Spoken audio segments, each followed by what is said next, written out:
Assalamualaikum warahmatullahi wabarakatuh. Selamat pagi, saya Windy Yusnita, NIM 1920 5241 050 dari kelas Pendidikan Bahasa Daerah B 2019.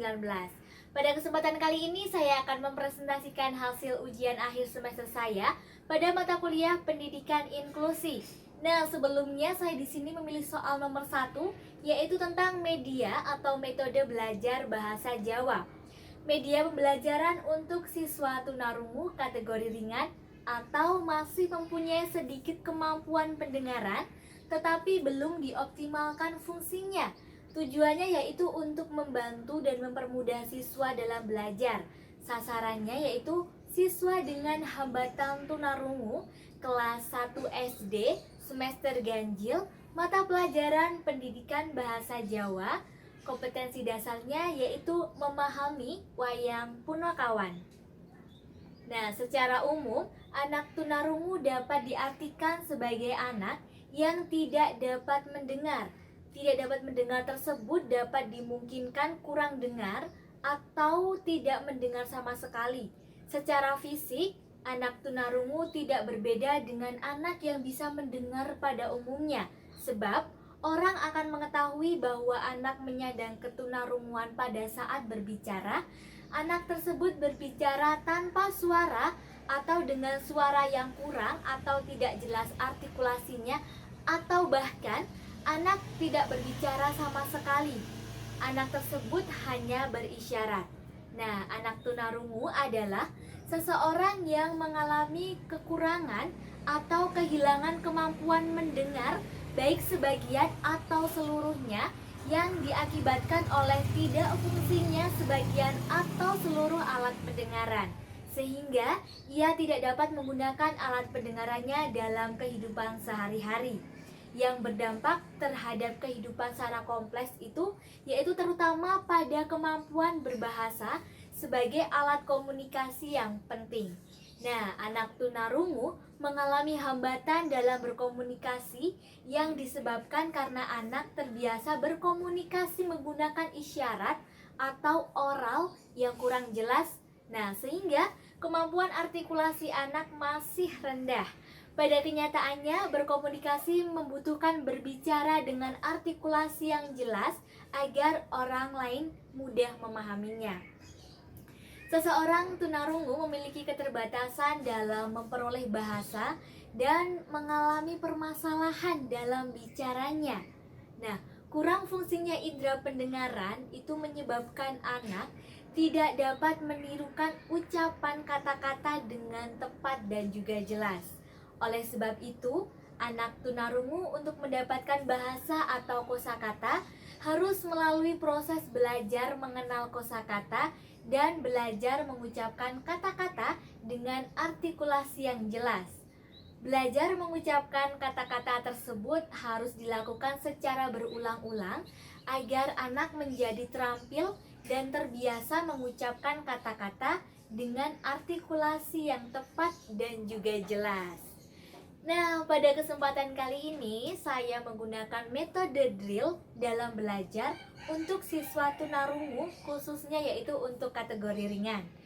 Metode drill merupakan cara mengajar dengan memberi latihan secara berulang-ulang terhadap materi yang diajarkan oleh guru, sehingga anak mendapat pengetahuan dan keterampilan sesuatu nih, khususnya yaitu terampil mengucapkan kata-kata dengan artikulasi yang jelas. Metode ini menekankan upaya pembentukan pengetahuan, sikap, dan keterampilan pada proses pengulangan kegiatan atau perbuatan tertentu. Dengan begitu, anak tunarungu dilatih mengucapkan kata-kata dengan artikulasi yang jelas secara berulang-ulang, sehingga anak terampil mengucapkan kata-kata dengan artikulasi yang tepat dan tentunya juga jelas.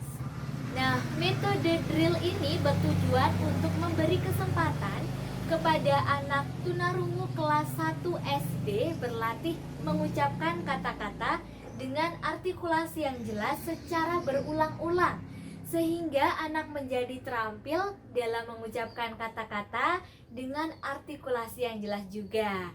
Untuk menarik perhatian siswa, guru harus menggunakan media yang di dalamnya berisikan sebuah gambar-gambar berwarna yang berbentuk sederhana dan disertakan dengan adanya tulisan di bawahnya.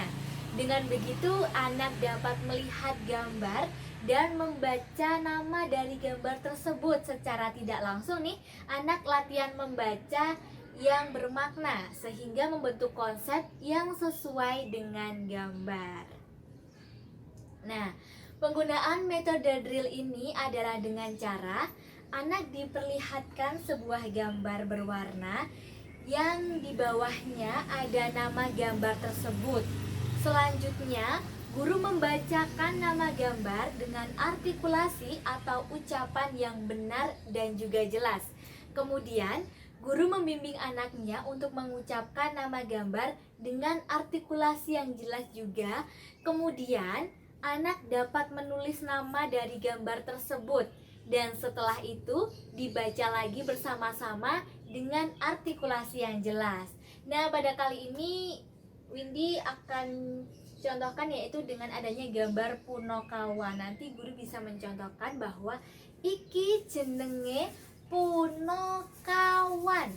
Nah, bisa diteruskan kepada murid-muridnya secara bersama-sama, bisa ditirukan. Maksud saya kalau iki jenenge Punokawan, begitu, dan seterusnya. Nantinya siswa bisa juga untuk bersama-sama mengucapkan Punokawan, dan juga nantinya siswa juga bisa menulis bahwa gambar tersebut adalah Punokawan. Nah, iki jenenge Punokawan, begitu dan seterusnya.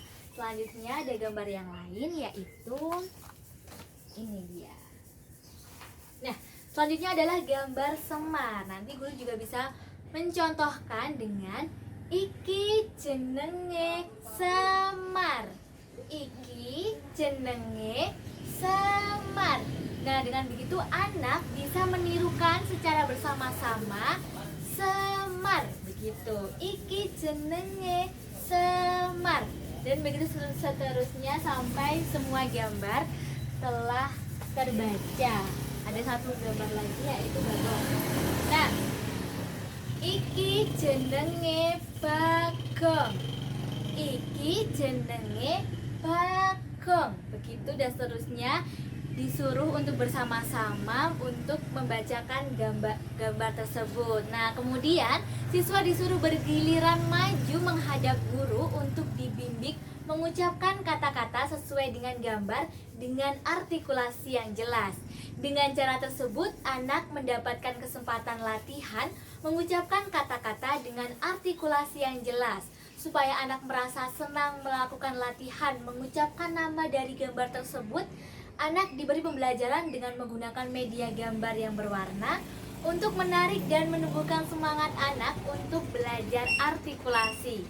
Metode drill mempunyai tujuan yaitu untuk menarik perhatian siswa yang di dalamnya berisikan sebuah gambar-gambar berwarna yang berbentuk sederhana dan disertakan adanya tulisan di bawahnya. Dengan metode drill ini, anak menjadi aktif ikut pembelajaran, sehingga anak sering berlatih mengucapkan kata-kata secara berulang-ulang dengan artikulasi yang jelas. Peningkatan kemampuan artikulasi bagi anak tunarungu dengan metode drill ini merupakan sesuatu hal yang diperlukan untuk perbaikan-perbaikan dalam memahami ucapan-ucapan dari suatu kata-kata yang dilakukan secara berulang-ulang.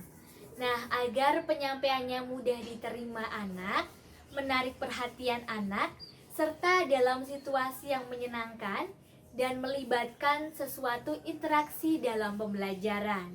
Oleh karena itu, penggunaan metode drill ini hendaknya disesuaikan dengan kondisi dan kemampuan anak tunarungu.